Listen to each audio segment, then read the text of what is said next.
Habari kamili. Alhamisi tarehe 18 Juni Burundi inaadhimisha miaka 6 tangu Rais Evariste Ndayishimiye aapishwe kuliongoza taifa la Burundi.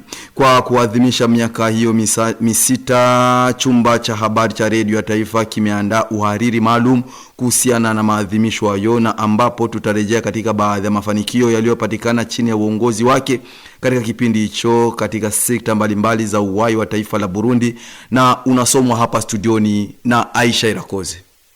Miaka 6 tangu Rais wa Burundi Evariste Ndayishimiye aingie madarakani, nchi imeshuhudia mabadiliko makubwa katika karibu sekta zote za maisha ya taifa. Kipindi hicho kimejengwa juu ya mageuzi ya kiuchumi, kijamii na kiutawala, huku wananchi wakihamasishwa kubadili mitazamo, maadili na mwenendo wao kwa lengo la kuimarisha maendeleo ya nchi. Katika miaka hiyo 6, Rais wa Burundi Evariste Ndayishimiye alionekana kuwa nguzo muhimu katika kuiongoza Burundi kuelekea hatua mpya ya maendeleo. Wakati nchi ikikusudia kuimarisha amani na kuharakisha maendeleo, alitangaza dira maarufu isemayo kila mdomo upate chakula na kila mfuko upate fedha. Dira hiyo ilijengwa juu ya imani kwamba kupambana na njaa ni msingi wa kudumisha amani na ustawi wa jamii.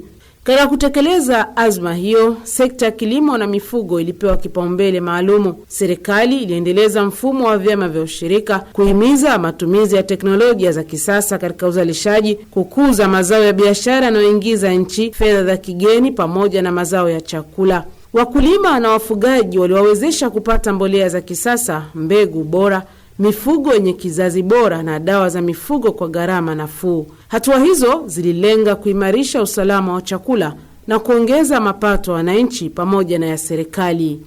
Katika sekta ya uchumi, serikali iliweka mifumo mbalimbali ya kuwawezesha wananchi, hasa vijana, kujiajiri na kuunda nafasi za kazi kupitia programu ya PAEJ, benki ya vijana BIJ na benki ya maendeleo ya wanawake BDF. Vijana walihamasishwa kuanzisha viwanda vya kusindika mazao na kuwekeza katika rasilimali zilizopo nchini. Hatua hizo zinaendana na maono ya Burundi kuwa nchi yenye uchumi imara ifikapo mwaka 2040 na nchi iliyoendelea ifikapo mwaka 2060. Sekta ya nishati nayo pia ilipata mafanikio makubwa. Serikali ilijenga na kuendelea kujenga mabwawa ya kuzalisha umeme, hali iliyoongeza uwezo wa uzalishaji wa umeme kutoka megawati 47.5 mwaka 2020 hadi megawati 118 mwaka 2025. Ongezeko hilo limechangia ukuaji wa viwanda na kuboresha maisha ya wananchi.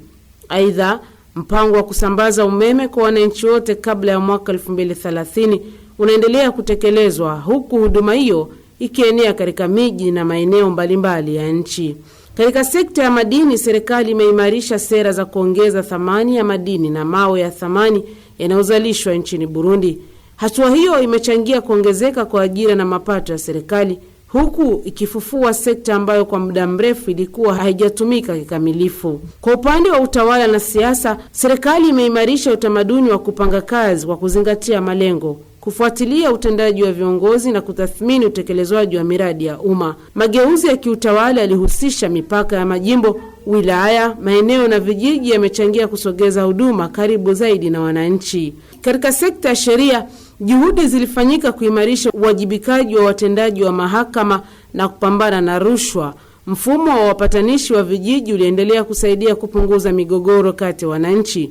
Serikali pia ilianzisha mahakama mpya za ngazi mbalimbali katika maeneo mengi ili kusogeza huduma za sheria karibu na wananchi.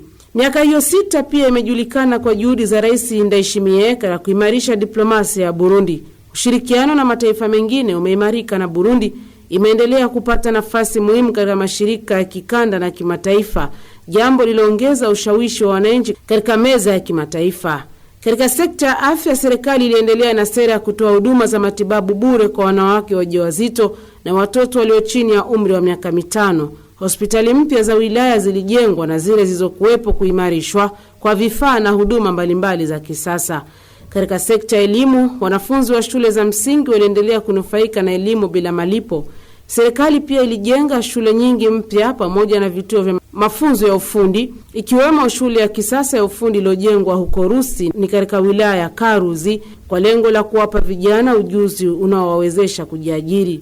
Aidha, Kipindi hicho kimeendelea kutawaliwa na hali ya amani na usalama nchini Burundi. Vikosi vya ulinzi vya Burundi vimeendelea kushiriki katika operesheni za kulinda amani katika mataifa mbalimbali, huku hali ya utulivu nchini ikiwapa wananchi fursa ya kujikita katika shughuli za maendeleo, ujenzi wa makazi bora na kudumisha usafi wa mazingira. Kwa ujumla, katika kipindi cha miaka 6 ya uongozi wake, Rais Evariste Ndayishimiye ameonyesha dhamira ya kuimarisha uchumi wa taifa, kuendeleza utawala bora na kuboresha maisha ya wananchi. Ingawa changamoto bado zipo, mafanikio yaliyopatikana yanaonekana kuweka msingi wa kufikia maono ya Burundi kuwa nchi yenye uchumi imara mwaka 2040 na nchi iliyoendelea mwaka 2060. Rekodi hiyo ya utendaji ni miongoni mwa sababu zilizofanya chama chake cha CNDD-FDD kuendelea kumwamini Rais Evariste Ndayishimiye na kumteua kuwa mgombea katika uchaguzi ujao wa urais wa mwaka 2027, kwa imani kwamba anaendelea kuiongoza Burundi kuelekea katika malengo yake ya maendeleo ya muda mrefu.